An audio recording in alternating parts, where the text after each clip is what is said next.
I Am Stylin, Adventures in Pop Culture, is brought to you by StylinOnline.com. What's up, fans? It's KP at Moscone Center for WonderCon with the man behind the event, Mr. David Glanzer. How are you, sir? I'm doing great, thank you. Thanks for having us at WonderCon. It looks like we've got great attendance for this year. Yeah, you know, our Friday was really pretty surprising. Fridays are typically light for any show, and yesterday, was so packed that we actually had to stop selling 3 days. And the show floor is just open, and we actually had to suspend Saturdays. So our numbers are up. Well, good problems to have. The fans are coming out in droves. We've seen them from blocks around downtown San Francisco, staying at the different hotels, on the bridges, in cabs, coming here in full costume. Quite an addition to your fair city. Right. Well, one of the great things about WonderCon is it's got this small, relaxed vibe, but you can't really call it a small show. Last year we had over 39,000 people. This year it looks like our number's going to top that. But one of the great things about WonderCon is, as intimate of a show as it still attracts mainstream guests. I mean, you know, Neil Gaiman is here, Ryan Reynolds was here.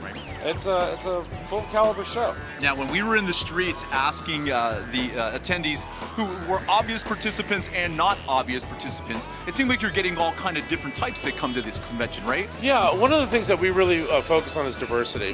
Diversity on the floor, diversity in our programming, and we see a diversity in attendees.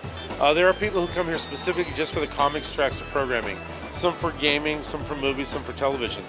In this Sunday's episode, we're headed to Varanasi, India. I always like to say, you know, on any given weekend, I don't know if all these people here would hang out together, but during WonderCon weekend, they do, and we all get along and have a great time. Well, one of the girls we interviewed in costume outside asking what is WonderCon, and she cutely said, I think it is the delightful younger brother of Comic-Con, right? So your group is responsible for the San Diego Comic-Con also. That's true, and we do that with San Diego as well. I mean, San Diego diversity, again, is also a really big thing. One of the great things about WonderCon is it's more of an intimate atmosphere, but it's the same caliber of guests. So people who want kind of a Comic-Con light in terms of crowds, but you know, in depth in terms of guests and all that, can come up here, and I think people are having a good time.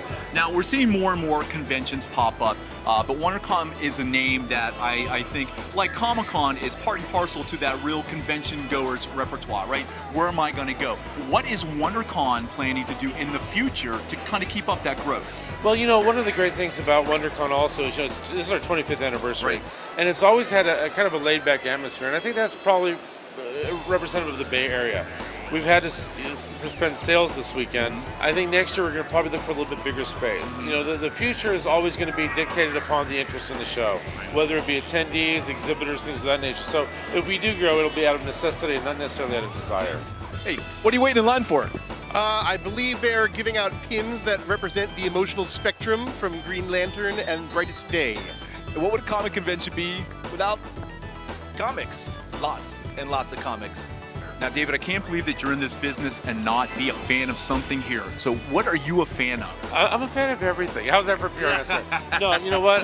There's some amazing comics guests that I want to see. I love a lot of the independent stuff. I'm a big Star Wars fan.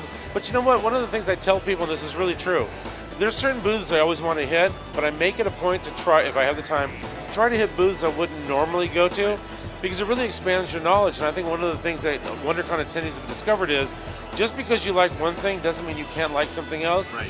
And this is the place to discover that. Well, congratulations on your 25th anniversary and another fine event, and we'll look forward to seeing you in San Diego. Great, I look forward to it too. Thank you so much. much. More to come from Moscone Center or WonderCon. I'm KP in downtown San Francisco. I am Stylin, StylinOnline.com. And how are you enjoying the show, young man? I am Stylin. Ladies and gentlemen, Mr. Chris Rupp. How are you, sir? I'm tired. You've been waiting in line. 45 minutes, and not a moment longer will I stand here. Worst wait ever. With an IE. Sammy, how's the tower tree? How is the... Battlestar Galactica. Batman. Serenity. What was that? Highlander. The Empire Strikes Back. Doctor Who. Star Trek The Next Generation was my favorite. Scooby-Doo. Well, at the moment, it would be True Blood. True Blood. True Blood. I have to say True Blood, too. She-Ra. Doctor Who. Star Wars, Episode 4. Firefly, without a doubt. Buffy the Vampire Slayer. Joker, obviously. Family Guy. Good choice.